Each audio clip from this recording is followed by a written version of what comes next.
औज़ुबिल्लाहिमिनश्शैतानिर्रजीम बिस्मिल्लाहिर्रहमानिर्रहीम।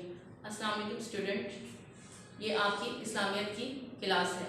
आज मैं आपको सूरत अनफाल की आयात 38 ता 38 ता 44 जो है उसकी तमरीन यानी कि मशक़ी सवालात करवाने जा रही हूँ। तो चले आए फिर हम अपने सबक का जो है आगाज़ करते हैं।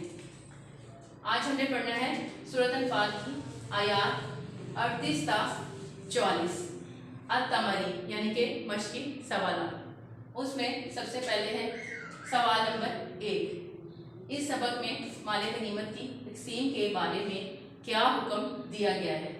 तो स्टूडेंट्स, मैंने जब आपको इन आयात का तर्जुमा और तशरीह करवाई थी उसमें मैंने आपको इस सवाल का जवाब जो है वो बता दिया था, लेकिन आज मैं आपको आपकी नोटबुक पे लिखवाने जा रही हूँ। तो इसका सवाल आपके जहनों में आ गया होगा, लेकिन मैं इसको एक दफ़ा फिर डिटेल के साथ तफसील के साथ आपको बता देती हूँ। तो जो हमने पढ़ा था कि और इसका जो जवाब है वो ये होगा, और जान रखो जो चीज़ तुमने कुफार से माले गनीमत के तौर पर लाओ, उसमें 5वां हिस्सा अल्लाह ताला और उसके रसूल का, कराबत अहले कराबत का, यतीमों का, मोहताजों का और मुसाफिरों का है। अब जी, जो पहले ज़माने में इस तरह होता था, जबकि इस्लाम की इब्तिदा हुई थी, ये होता था कि बाकायदा जो है वो फ़ौज का निज़ाम जो है वो राइज नहीं था, यानी कि मुसलमानों की जो है वो फ़ौज जो है वो तैयार नहीं की जाती थी, और ना ही जो है वो फ़ौज का निज़ाम जो था वो राइज था। होता ये था कि जब जंग का ऐलान किया जाता या दीन का दिफा मकसूद होता या जंग करनी होती दुश्मन के ख़िलाफ़, तो क्या होता कि ऐलान करवा दिया जाता और मुसलमान जो है वो जंग के लिए आ जाते और अपना अपना जो है वो उसमें हिस्सा जो है वो पेश कर देते। तो इसमें से अब जो है ज़्यादातर जो होता था माले गनीमत जो है, आपको मैंने बताया था पढ़ाते हुए कि माले गनीमत क्या है।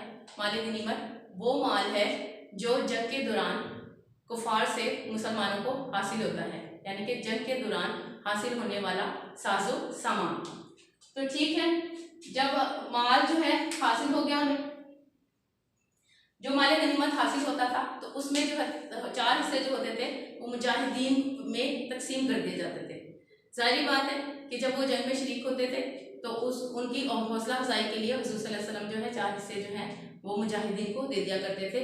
और उस जो 5वां हिस्सा होता था ना, वो होता था अल्लाह ताला का और उसके रसूल का, अहले कराबत यानी कि करीबी रिश्तेदारों का, यतीमों का, मोहताजों का और मुसाफिरों का।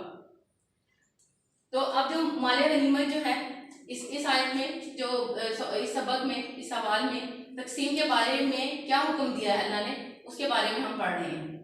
तो अल्लाह ताला जो है वो फरमा रहा है कि जो माले गनीमत के तौर पे मुसलमानों को हासिल होता है उसमें से 5वां हिस्सा जो है वो अल्लाह और उसके रसूल का है और अहले कराबत का है, यतीमों का है, मोहताजों का है और मुसाफिरों का है।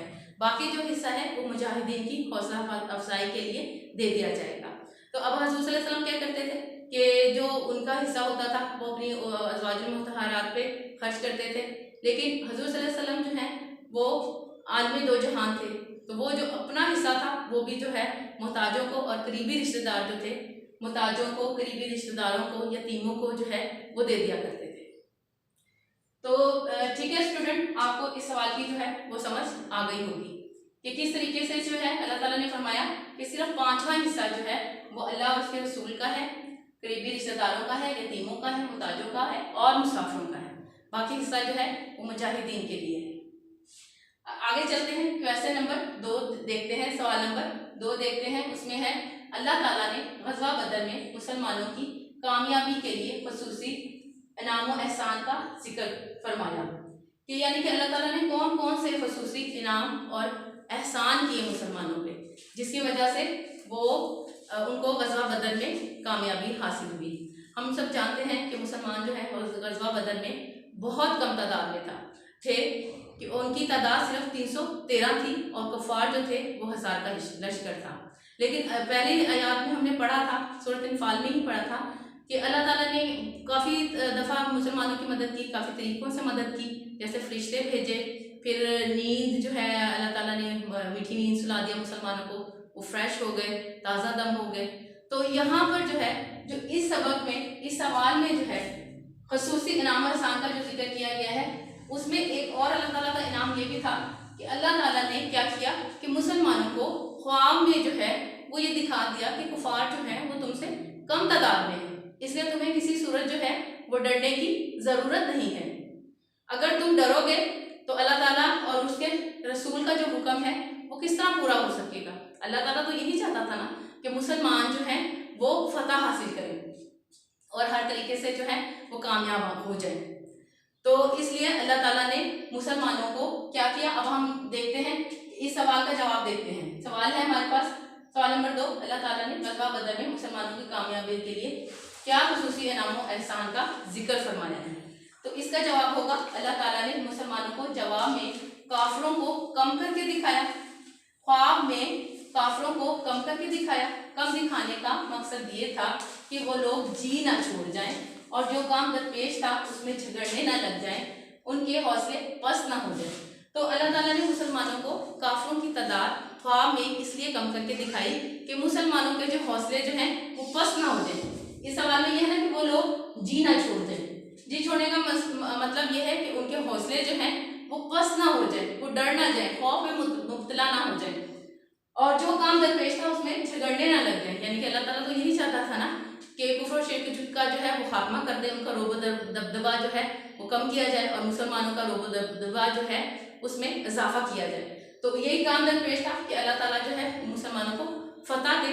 तो इसके लिए मुसलमानों को जंग करना जो थी वो ज़रूरी हो गई थी। तो इसलिए अल्लाह ताला ने मुसलमानों के हौसले बुलंद करने के लिए मुख्तलिफ तरीकों से जो है अल्लाह ताला ने मुसलमानों की हौसला अफजाई की। पहले चैप्टर्स में भी मैंने आपको बताया था, जो हमने लेसन पढ़े हैं, आयात पढ़ी हैं, उसमें आपको बताया था। तो इसमें जो है अल्लाह ताला एक और अपने खुसूसी इनाम का जो है जिक्र कर रहा है कि क्या किया अल्लाह ताला ने मुसलमानों को कुफार की तादाद जो है वो कम करके दिखाई, ताकि मुसलमान जो है वो अपने हौसले जो है पस्त ना करें।